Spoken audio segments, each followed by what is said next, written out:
brothers and sisters, how y'all doing? Hopefully you guys are doing fantastic. If you're new to my channel, welcome. My name is Michelle, and today I'm here to talk about my perfumes that I finished up. I have 6 fragrances for you guys today, and I'm just going to talk about how I like them and let me know if you guys have used it or if you've smelled it and what your thoughts are. Let's go ahead and jump right in. The first fragrance is from Chanel, and it's their Coco Chanel Mademoiselle perfume. This is an Eau de Parfum. I picked this up when I was in New York, and this fragrance will always have a special place in my heart because of that. I am one of those people that very much connects places, events, my feelings to scents and fragrances. So when I smell something, it literally like triggers and takes me back to that moment in time. But this was unique because I found it in New York, my very first time ever going to New York. I saw this in a department store. I smelled it. It smelled so good. I was in the store just like sniffing it, and my mom was like, you know what? I'm gonna buy this for you for your birthday gift. And I was so happy because it's really expensive and I could have never afforded it at that age. This perfume is said to be very sexy, fresh, and oriental. It has notes of jasmine, May rose, patchouli, and velvetier. When you wear this, think daring and young and modern and someone with a very strong character. This is a very strong fragrance. I will admit, using it sometimes I got a headache, and that's because I am pretty heavy-handed when it comes to fragrance. I like to smell what I'm wearing, but with this you really only need one pump on each side and you are good. You are more than good. It has a sweetness to it, and I believe that when Chanel launched this fragrance, they were aiming towards like the younger consumer, and a lot of their fragrances are very intense, very strong, in my opinion, very like old lady-ish. I have a hard time wearing Chanel, and this was the first one for me that was wearable. I actually purchased another Chanel fragrance after this one. I picked up Gabrielle, and I think Gabrielle is more my speed. This is definitely for somebody who's mature and who likes to kind of just smell sweet but yet strong, like a strong person. One other thing I love about this fragrance is that the bottle is so pretty and it can be just laid out as decor. I love when fragrances have cute bottles that can be used even after you finish using the perfume. So definitely check this out. If you haven't, I believe it retails for $105, and you can get it from any local department store. This fragrance I showed you guys last year, and I cannot believe it's been an entire year since I made a perfume video. But last spring I came with the haul where I picked this up, and it's from the brand Lanvin. It's called L'Eclat de Arpeggier. So cute. I know I'm saying that incorrectly, but it is a French brand, and they have like their original scent of this, and this is a limited edition in So Cute. When I was preparing to talk to you guys about this fragrance, I couldn't find the name of the actual fragrance. Had I not made the video, I don't believe I would have been able to figure out which one this was. I believe it might be discontinued. I'm not sure. I've seen other versions of this still at Nordstrom though, but this was an awesome fragrance.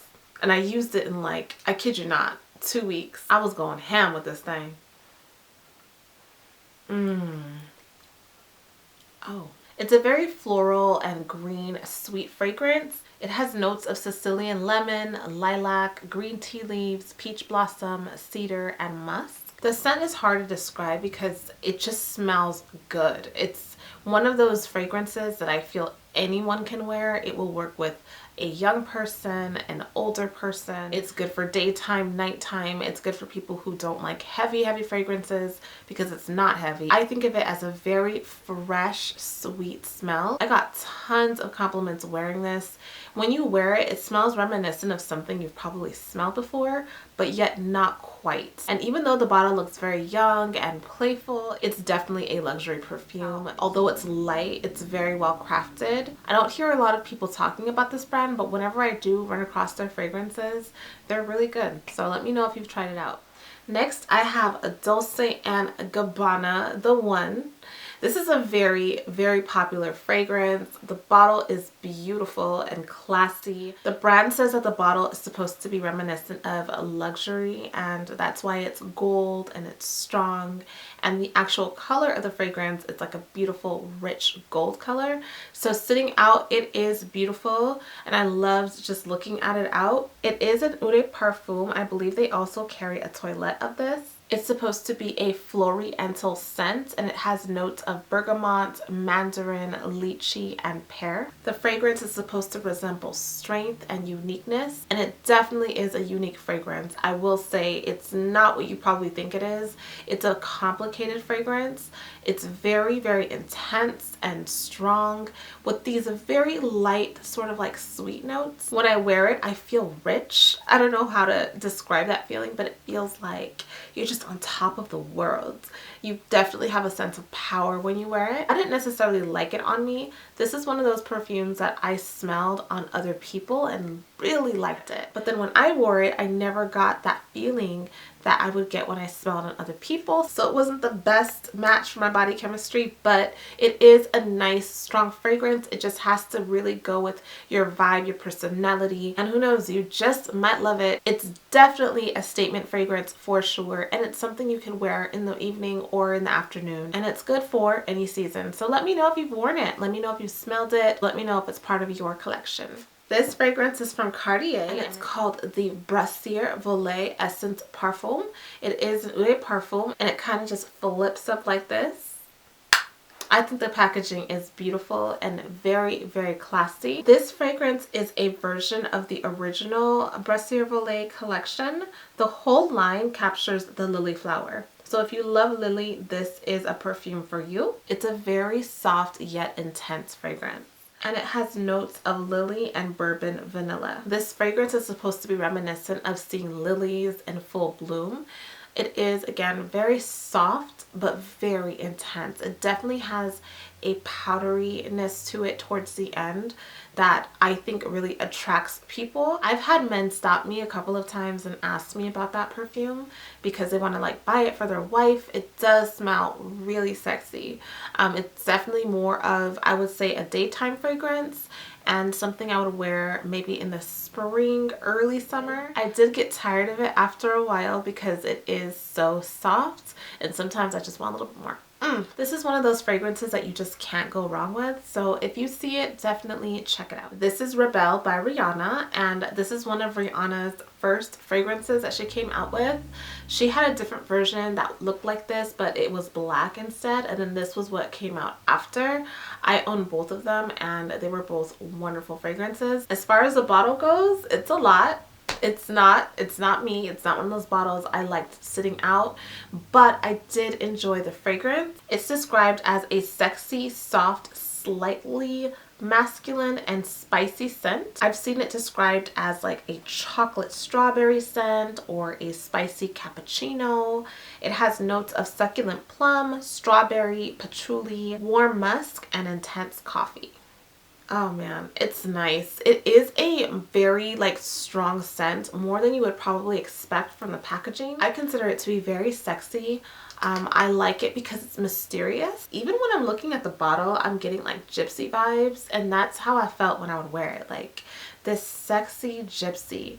It's unique. It's not something I've ever smelled before. So I do love this fragrance, but it took me so long to get to this bottle that I was just like, you know what, enough is enough, and I stopped wearing it. But I definitely wore it for like a good 6 months every single day. Now I'm not sure if they still sell it in department stores, but I definitely would check it out. I think it's good for any age. I don't think there's necessarily an age that goes with any fragrance really, but you know, some fragrances smell like an older person or like a really young teenager. This one can be for anyone. It's just more the kind of person that would wear this, I think, would just be like a sexy girl who reads books and drinks like these foreign herbal teas and travels and is really smart and funny. I don't know. It's a really good fragrance, and repackaged, I do think that it could be considered like a really nice high-end fragrance. And last but definitely not least, I saved the best for last. Truly, purposely saved the best for last. This perfume, oh, so good. This is from Jo Malone, and it's a Tropical Cherimoya fragrance. I got this last summer, and when I tell you, I felt like I scored. Like I felt like I found the one. This perfume is beautiful. And I'm sorry you guys, it is a limited edition, so they don't sell it everywhere, but Sephora still carries it. And I'm gonna pick up one for this summer. For Jo Malone London and other high-end brands, when they do a limited edition, a lot of times when it's gone, it's just gone. Like, it's not coming back. This is an Eau de Toilette, and it's a floral and fruity scent with Brazilian copas and tonka bean. It's referred to as a mouth-watering fruity scent reminiscent of green cherimoya just basking in the heat. It has notes of bergamot, cherimoya, and kopahu. I cannot describe the scent to you. If you don't know what cherimoya is, I don't either, so I can't help you there. And the scent of kopahu is also foreign to me, so maybe that's why it's so intriguing, is because I don't really run across fragrances that have these unique blends. All I know was in the summertime, it was so fruity, so sexy, so light. I would get stopped all the time. I had so many men. I would say last summer, I was stopped by, on average, maybe like 6 or 7 men truly wanting to know what I was wearing, like asking me to write it down. Even me, like when I would put it on in the morning, I would just be like, man, I smell good. Like, it would just make my day. It's such a beautiful scent. It's very fruity, but not fruity in the typical way. You do smell very clean, sweet, luxurious, and fruity at the same time. So if you get a chance, definitely check that one out. You will not regret it. Let me know if you guys have tried any of these fragrances out, and let me know what you're wearing right now. What is your springtime fragrance, or what was your winter fragrance? Let me know. I plan to come back very soon and do my winter favorites, so you can see the fragrances that I've been wearing. And I'll also be back very soon with more empties. Thank you guys so much for watching this video. Thank you for being a part of my YouTube family. I love you guys so much, and I will see you in the next one. Big kisses. Mwah. Peace, love, and light.